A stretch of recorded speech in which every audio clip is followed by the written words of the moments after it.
Hey everybody, Casey Transformed here again. This is kind of a new segment I'm going to do just to kind of have some variety on my channel and just have some different, little variety, get some videos out sooner. Hopefully you guys will enjoy. These will kind of be quick movie reviews, mostly just because I'm not going to be able to do a full review like Nostalgia Critic or even Black Nerd Comedy, stuff like that. Yesterday I just saw the new Teenage Mutant Ninja Turtles movie made by Michael Bay. I know some people are already having a gag reflex, but just trust me here. Um, I'm there's going to be lots of spoilers. I'm going to try to warn you if there's spoilers, but I'm not promising anything. Um, so I'll go ahead and say right now, if you're a fan of Turtles, movie's worth a watch. Or even if you're just a fan of action movies with a bit of comedy, or quite a bit of comedy, but mostly an action movie, go see it. I fully recommend it. I do not feel like wasted my money going to see it. Anyway, moving on, I'll go ahead and talk about the elephant in the room, Megan Fox. She's April O'Neil in this movie, and she does it. She, as April O'Neil, is a lot better than she was in Transformers. I'll say it right now. Um, for one thing, she's not all. I'm going to use the word sexified. She's not all sexual, In the Transformers movies, tank tops and short shorts and just boobs everywhere.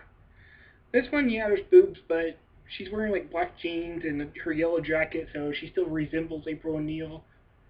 And I think they did a pretty good job with her. She honestly felt like a real reporter. I mean, at the beginning of the movie, she's all about trying to be taken seriously because she keeps getting having to do news reports like about like a guy who uses trampolines as exercise, and she hates it, and it's actually kind of cool. It actually almost feels like character development.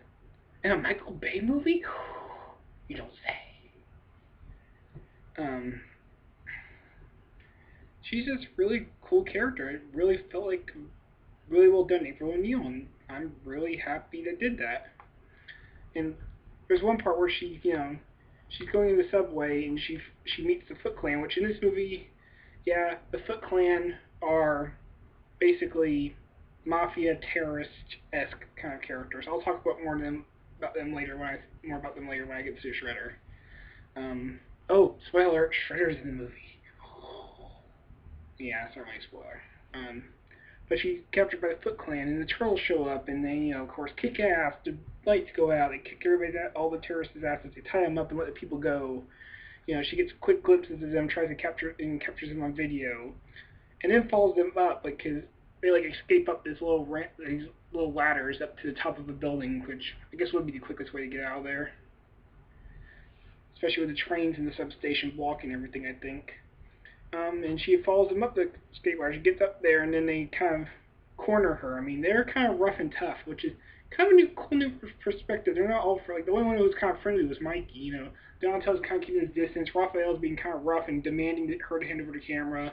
Leonardo, while not as rough, again demanding that she hands over the camera. The stereotypical difference between Raphael and Leonardo. He's kind of just more crude and rude than kind of the A's song. I don't know. And it's just really interesting, because right there, all she cares about is kind of getting her news story. Granted, she's kind of in fear. You can see in her eyes that there's these big turtles just staring her down, looking like they're going to crush her. But yeah, she she's just trying to get her news report. She takes a picture, and then she hears their names, and I'll get more into that again later. But yeah, that changes her perspective when she hears the names, and again, I'll explain that. That's just one of the cool things. Like I said, way better than her performance in Transformers. Not nearly as sexified. She feels like a real breathing character in the Turtles universe. I really love it. I'm gonna while we're talking about Turtles, I'm gonna talk about Turtles themselves. It kind of harkens back to the '90s movie. How in the first movie they all clearly had differences. It kind of takes that and really takes it out the wazoo.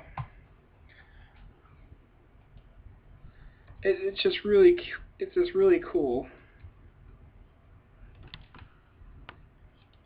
Um, for like one thing, Raphael's like a lot broader. He's really tall. I don't remember if he's the tallest, but he's one of the tallest. I think and he's just really huge. I mean, he's like a stereotypical football player. You know, he's just like, "Arr." And another thing is like, for one, Raph has like they all have headbands, but his headband's actually like a full cover headband. You know, it's not just a strip of whatever cloth they use around their eyes. It's actually like a full bandana over his head. I'll make kind of a stereotypical thug look, but it kind of works for him with how he is. He also has a toothpick he keeps in his mouth, and he's just kind of holding. I don't know if he doesn't really look like he's chewing on it. He's just kind of holding his mouth, just like, you know, kind of cool. Moving on, that we have Donatello, who, when they show him the turtles like growing up and stuff, you know, like Raphael's the bandana. Like, even back then you could tell who's who. You know, Raphael's the bandana, Mikey's the shortest, making fun of everything. Donatello's wearing glasses. Well, Donatello, he's completely covered in tech stuff. Like the back of his shell is not just a shell. He actually has all of his tech gear back there. You know, and he has these like goggles. He's like, I'm not sure what it's called, Splinter Cell-esque goggles, where he's just like he can like scan things and connect it to his computer. And it's all really cool. I mean, it's just again another way to differ them while still keeping with their personality. It's just really cool to see stuff like that. I mean, he's even got like these little like solar panels. They never actually say what they are, but it looks like solar panels, these little flaps around his legs, and it's just really cool. I'm going to move on to Leonardo. Oh yeah, Donatello's kind of just really quiet, really, I wouldn't call it cowardly, but cautious, I guess would be a better word. Leonardo, the typical leader, he's had the least kind of personality change, really, of the Turtles. Well, that would actually go to Michelangelo, but they kind of take at least a different route with him. Kind of just quiet, strong, you know, very quick to make decisions. He's not hesitating about anything, just getting crap done. Excuse me. But that's also what's really cool about him, you know? And I really enjoy that about him. I mean, he's the level-headed, ready for well, not ready for anything, but just, let's go, let's do this. We don't have time to, we should think about and go and complete the sprint. You get what I mean, though. It's just really cool to see. Let's see. And then, of course, there's Mikey, who, honestly, is his usual self of comedy, kitty, childish Mikey. There's one ongoing joke where they kind of use Mikey as the love interest. He's not the serious love interest. Again, more about that later. He's just there as the kind of joke love interest. He keeps making songs. He keeps referencing songs and dancing. There's one part where they're driving at the very end. Spoiler alert! They're driving away at the very end in the turtle van that they have now, apparently. And he's just like standing out the back, playing music, just like swinging, like, "Oh, I love you, baby." It's really funny, actually. It makes for some good comedy, actually, just to have like not like conflicting love interest. He doesn't really fight with the other guy, who's Vern, by the way. He's just there for a good, you know, ongoing joke. It's really funny, actually. And his personality is just, well, he's the youngest of the group. He's the shortest, and oh yeah, Leonardo's design. He kind of has this almost armored samurai look. He's got like this stuff going across the front of his shell to make him look more armored, and he's just always got a good stance. Just, you know, not chest out like Raphael, just always ready for something. And like he's not the shortest when he's standing full, but he's also got kind of hunched over, unlike the other turtles. He's just got like his neck coming out down here. He's just not with his knees bent a little. He's just really hunched, and it kind of fits because he also always carries his skateboard on his back, and when he pulls it out, of course, he's got bent his knees and stuff. So that might be why he's so hunched over, because he's always skateboarding. All the other turtles don't really use this stuff. They usually just use their shells or something, and stuff like that. It's really kind of cool how different they look. I mean, like, for another thing that kind of makes Mikey look young, he's unlike the other turtles who, you know, like Donatello had like the solar panels. Mikey has like a hoodie tied around his waist, and once again, it's really cool just because it differs. It's just something different, just to kind of reference his youth and his childish mind. It's really cool. I actually really like it how they did that. And honestly, if you like the personalities they've had since the '90s movies, it's just a bit more advanced, a bit more of a difference between them. It's all really cool. Raphael, this movie seems to focus the most on Raphael. Of Granted, that's because, again, spoiler, at one point, the Earth 3 Turtles get captured, because the Foot Clan believe Raphael would be dead after they invaded the sewers. So Raphael has to go and rescue them, along with April and Vern. And it's just really, focused on kind of a role reversal from the original. If you remember the original '90s movies, the first one, Raphael gets his ass absolutely handed to them, and the brothers have to get him and rescue him and heal him. In the second movie, he actually gets captured and taken to the junkyard. Here, it's kind of like they're giving a nod to that and saying, no, Raphael will be the badass that goes in Rambo style, I'm going to save my brothers kind of thing. And it's really cool. He does go, he just barges in, just starts taking out foot soldiers. It's all really good action. That's one thing I'll give it. Really good action. And at least there's a reason for his focus, because the Air Trolls are captured. Who else are we going to watch go do shit? April, I would say, is pretty much on screen 95% of the time. The only time she's not on screen is when we're looking at the bad guys. In the Turtles, we're seeing at least one of the Turtles, I would say a good 85% of the time. I mean, yeah, Megan Fox is in the movie more than Turtles, but I don't mind it as much because I actually like her character for once. And if you watch the 90s movie, yeah, they actually show April quite a bit, too. Go figure. This is where it gets really interesting, where I really do like how they did April. Because the April and Turtles past are actually linked, as well as Splinter's. From what I understand and remember, April's father was a scientist alongside a Sax. I can't remember his full name. It's something Sax. That's a fine name if you just say Sax. Sax. He did experiments trying to create a mutagen that would be able to cure any disease, basically. Well, that's what our father was trying to do. The bad guy, Sax, spoiler alert, Sax is a bad guy. He was trying to create mutagens that way he could use the disease to control everybody, basically. And oh, you have to do as I say, or you don't get the mutagen to save you. But before Mr. O'Neill finds out that, April was there all the time with her father.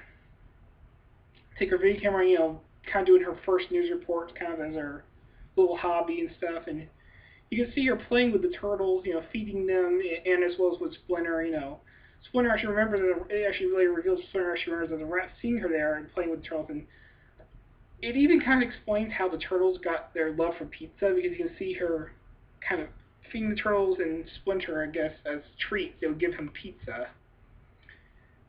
So it's kind of interesting to actually give an explanation for why they love it. The 90s movies kind of hinted where it shows them their first meal was pizza they found on the ground. And they're just like, pizza. Here it actually kind of shows it. Even their colors get a backstory, because I guess as an experiment they got to figure out which turtle's which, so they each had a different color on their back: blue, orange, purple, and red. So even their color actually has a backstory, kinda. But this is where it kind of seems cool that April actually linked to the Turtles and Splinter, because they were her father's experiments, but she would help take care of them. And it's all really cool. I really like it. There's a part where Splinter demands that Turtles go get the April back and bring her back down to the sewers after she saw them. And when she gets down there, after hearing the Turtles' names before, she had gone through all of her stuff in her notes, and she actually found, her father's stuff, and she remembered the Turtles that from her father's experiments, and it was like they're the same turtles. She starts to realize they're the same turtles. Everybody else, of course, is thinking she's absolutely crazy. Can you blame them? But the turtles go bring her back down. The first thing she says when she sees, Master Splinter, she's go, Splinter. Because, if those are the turtles, and this is a rat, well, I wonder who this is. And Splinter actually feels like she owes him, because when Mr. O'Neill found out about what Sax was planning to do with the mutagen, he set fire to his own laboratory, trying to destroy all evidence and all the uses, so that way it can't be used for evil. When April came in and saw the laboratory on fire, she couldn't find her dad, but she did see the turtles and Splinter were in danger, so she scooped them all up, ran outside, and dropped them down into the sewer, so that way they would be safe. Of course, by then they had been hit with a mutagen. Well, they had been injected. It wasn't an accident when they got the mutagen. They had been injected with it as an experiment to see could this actually be used. And that's where I'm really enjoying the new Teenage Mutant Ninja Turtles movie. It's a new story. It's a new take on the Turtles, but in a good way. more detail, more emphasis, more importance to certain things. Nothing's left without an explanation. Their love for pizza, even their colors, the reason for their colors are explained. In fact, at certain parts of the movie, you can see the turtles' back, and you still see the paint on their back where they had been painted on when they were small turtles as experiments. It's really cool how much detail they put into this. And the turtles, a lot of people complain about the CGI, but they don't look out of place. They look like they're actually there. They look like they're actually making an impact on the world around them, even if they're CGI. And that's really hard to accomplish and really cool too. And the CGI allows for some really cool action scenes, and which is probably why the '90s movies didn't have too much action, more comedy than anything, because in those suits it would have been hard to get some really good action going. But here, since it's CGI, they can do what the fuck they want. Oh, I said a bad word. Oh. Man, none of you are probably children anyway, who cares? Mikey has a love interest, which is kind of strange, it's kind of funny though, good joke. Then there's Vern, who basically the replacement for Casey Jones in this movie, and he's kind of treated as the old man. There's a running joke where like Mikey keeps calling him the old man, and it's pretty funny. It is.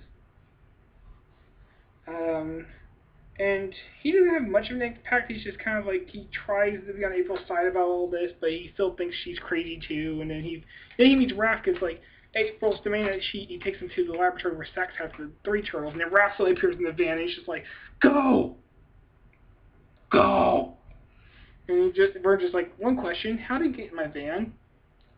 And, well, she did say they were ninjas. There's a lot of jokes like that where it's like, okay, so they're giant green turtles, right, April? Is there anything else you want to tell me? Oh yeah, they're ninjas. Of course. And really can't blame anybody for...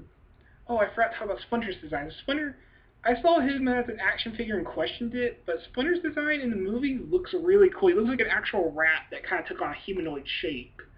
Like the whiskers and stuff aren't like bright white like the toys make them out to be. They're actually like, I would say like a dark gray almost, kind of like somebody who's only like 30 or 40, but they're from stress of life. Their hair is already starting to turn grayish white, turning into gray, heading towards white. But can you blame them? 4 teenagers, man. That's going to be some stressfulness. They even explain how the Splinter knows martial arts, because he found when they were digging around in their sewer, he actually found a martial arts book and noticed, the turtles as young children were very energetic, and they had very little to do in the sewers besides scavenge for food. So he wanted to basically just keep their energy down as well as give them a way to defend themselves. So he taught himself martial arts and then taught the turtles. And it's all really cool just how that all fits together so well. Now onto the Foot Clan and the Shredder. One thing a lot of people were like, oh, he's got a mech suit, great, he's another Transformer. It actually kind of fits because the Shredder, this is where I have my problem. I really don't have to talk about my problem with Shredder.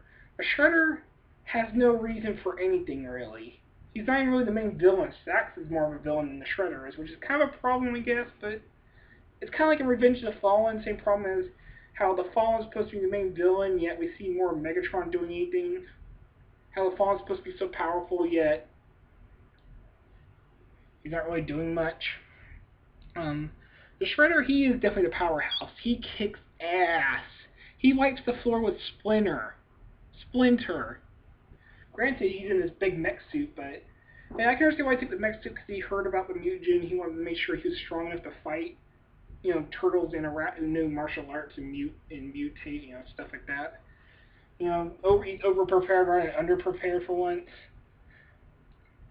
And it's just really cool how they did that. It's just, I guess maybe he just wants to be able to take over the world alongside Sax, just to control the people with the disease and the mutagen. I guess that's what they're going for. Maybe blame the disease on the Foot Clan and have Sax come in as I have the all cure, so you should pay me lots of money. Which I guess that's what they're going for. That's probably the weakest part of the story of the movie, but honestly, if that's the weakest part, I have no problems in the movie then.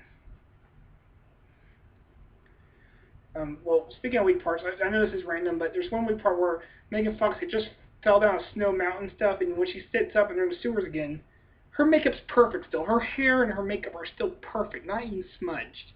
It's a little problem, but it's just really weird to me. That's just the only other problem I have with the movie. But back to The Foot Clan, they even had that girl. They never tell you who it is, but I'm gonna since she's Asian like Shredder, I'm gonna presume she's probably Shredder's daughter, kind of like the '03 cartoon. They never actually tell you who she is, but considering she's like second in command of the store of the Foot Clan. The Foot Clan have guns and stuff, but it is a modern movie. It kind of makes sense that they would actually use modern weapons. I mean, what are you going to do? You're going to go around everywhere doing karate chops and stuff. No, they're going to use guns. It's just easier. It makes more sense in a modern setting. But yeah, Shredder kicks ass in his mech suit. It's really cool armor to see. I mean, he looks vicious in it. And in the trailer makes him look huge, but he's actually about the same size as, I would say he's probably about the same size as Raphael. About 6.5 feet tall or something like that.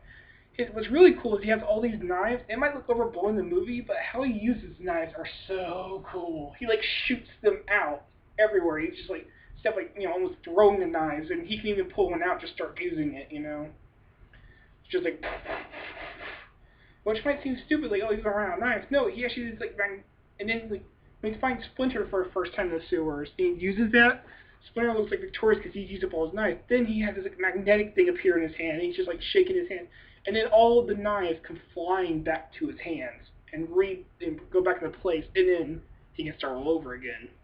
And he uses that in all the battles. It's just so cool. I loved what they did with that. That's just so awesome. I can forgive, overdoing it. If you're overdoing action, if you're overdoing it like that, go ahead, go all out with it as long as it looks awesome, and it did. Sax, I've already talked about. He's just a businessman. He worked with O'Neill and blah blah blah. The new, once again, new story. It's really cool to see. This, if you were to think of how I would explain this movie, if you were to think of the '90s movies as a live-action version of the '80s cartoon, mostly comedy with action, this would be about what it would be like to make a live-action version of the '03 cartoon. Lots and lots of action with quite a bit of comedy mixed in rather well, I should say. I mean, there's a lot of fighting scenes. There's the fight on the snow mountain. There's the fight with Shredder in the Foot Clan in the sewers. There's a fight in the subway, which you can barely see, but still a fight in the subway at least. There's the very beginning where you beat up the guys at the dock, which, again, you can barely see, but I'm still going to count it as a fight. There's the final fight with Shredder at the top of Sack's tower, where they're trying to release the poison, and that was probably the coolest fight. I mean, here's just a couple of miscellaneous things that bugged me, or I liked, or bugged me. For one, there was a part where, with the fight with Shredder, here's a cool part. He was throwing his knives and stuff, when he realized that Donatello deactivated the code, he's just throwing his knives at the tower, just, like he figured if he can't, open it with a bomb, if he knocks the whole tower over, all the poison's going to be released anyway. This is the weird part. There's also all these explosion stuff. It's Michael Bay expecting explosion, but they seem to have a place that's like, why is the top of the tower suddenly exploding?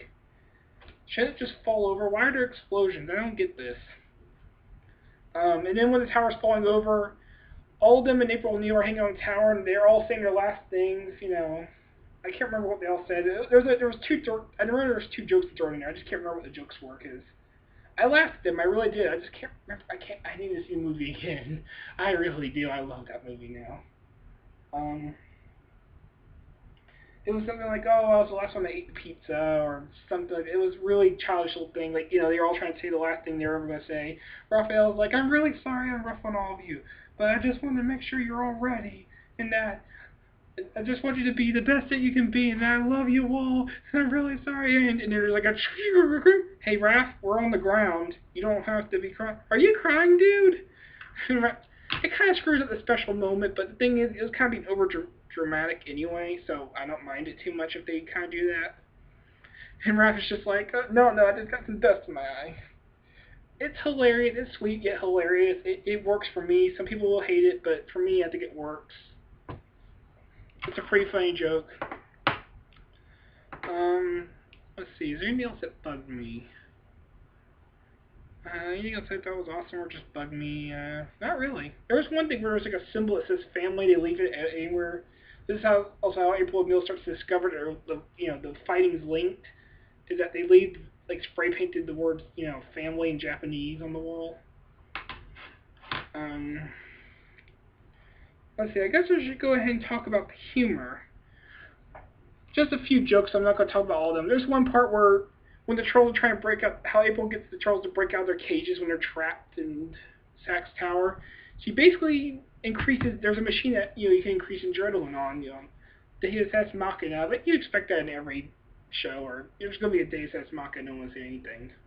At least this is a small one, I can see why they would, because they're trying to put the blood out, maybe they would need to put adrenaline in them to get the blood out.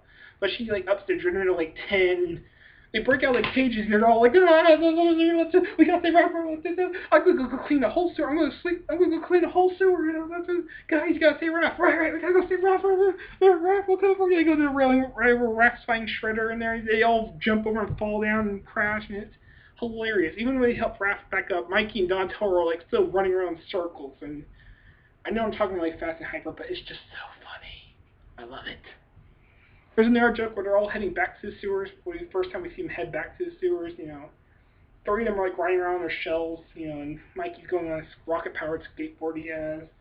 And they all reach into the hole to get in, and they all crash and just all stuck. You just see their butts, one of them farts. And it's really low comedy humor, but just having it come out of nowhere is really funny. You got the music, you got the dancing, and there's it's like, oh, okay, we're just having a cool little scene showing off the turtles, and then it's just so random that it actually works really well. My favorite joke of the movie, and one I remember the best, is that on their way up to the top of Sack's tower to fight Shredder, they were just waiting in the elevator. It just shows, it's a typical, joke elevator scene where it's you're waiting for them to have, they all have their weapons ready and they're just waiting there. There's that typical kind of elevator music. And Mikey starts it by knocking his nunchucks together, going just kind of, DJ Mikey here. And after a couple, I thought it was gonna be a joke Raph would slap him or something. No, Raph actually starts joining in by beatboxing. Then Leonardo joins in by clanking his swords together. Donatello's banging his stick into the side of the elevator. They're all just making a rap song going. I don't personally like rap, but I thought it was hilarious. It kind of makes sense. They're probably used to Mikey's antics and just were joining in out of boredom. Because it's going to be a long elevator ride from the bottom floor to the top. Again, a lot of people thought the joke was out of place, but I thought it worked. I love a good elevator joke, and this was perfect. And that's about it, honestly. Overall, it had its problems, but they were very minor to me. It was a great movie, especially from Michael Bay. I never thought I would say that about a Michael Bay movie. It's easily better than any of the Transformers movies. Oh my god. And I'm not even that big of a Turtles fan. You know me. I am a huge Transformers fan. But this is honestly really, I think so far, Michael Bay's best work. He did a really good job. I kind of hope he does. I'm kind of actually going to be kind of mad that he's leaving Transformers now, that he did such a great job with Turtles. I kind of hope they would bring something like that to Transformers, because there's a focus on human, but it's just one human. Plus, it's a human you expect to see, because with Transformers, no, you just expect to see robots. There's humans, yeah, but they're never the same. But Turtles, there's always April O'Neil. You always expect April O'Neil. At least it fits, since the Turtles themselves act like humans. So, that's it. Movie's really great. I recommend it to anybody. I'm sorry if I spoiled anything, but I tried to warn you. Fantastic movie. Out of nostalgia, probably the 90s movie will probably still be my favorite. It's easily my second favorite Turtles anything in the universe. Yeah, I like it more than the 80s cartoon. I like it more than the majority of Turtle stuff, actually. It's just a really great movie. This has been Casey Transformed. Hopefully I'll do more like this, and I'll see you all soon. Bye-bye.